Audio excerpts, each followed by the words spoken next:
Hi, it's Trevor Bragdon with 7-Figure Fundraising. Today's 5-minute fundraising tip is on the story formula. One of the ways to get really good at creating compelling stories that draw your donors in or draw people into your organization is to study the people who are great at storytelling. And one of the groups that is really just excellent at storytelling and then does it week in and week out is the cast and the people who produce This American Life on NPR.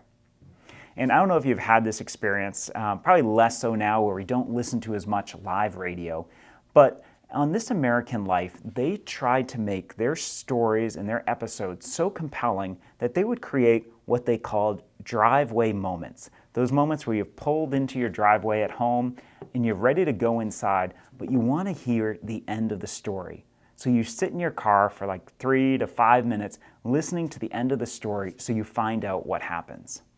And if you think about the storytelling we do in our nonprofit or talking to other people, are we telling stories that are so compelling that people would wait and stop doing everything they're doing to find out what happens? Most of the time, the answer is no. And it's not because we don't have great stories, it's because of the framing of our stories. So how do you frame your stories in a better way to be more compelling? Well, the team at This American Life has something they call the story litmus test, or we call it the story formula. And it goes like this.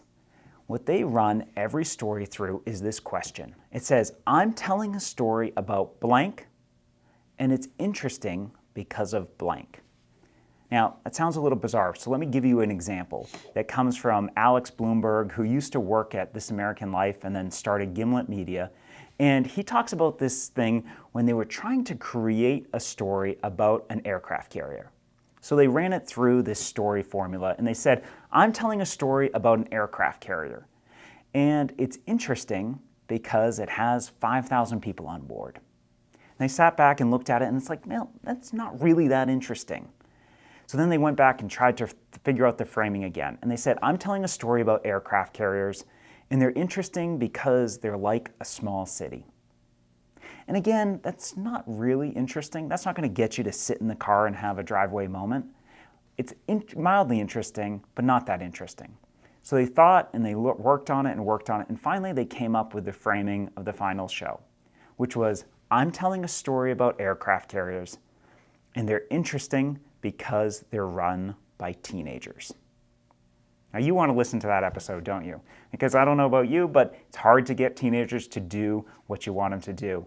And somehow, teenagers in the US Navy are able to run a nuclear aircraft carrier, but still be able to function and not blow things up. And that's the story you want to hear.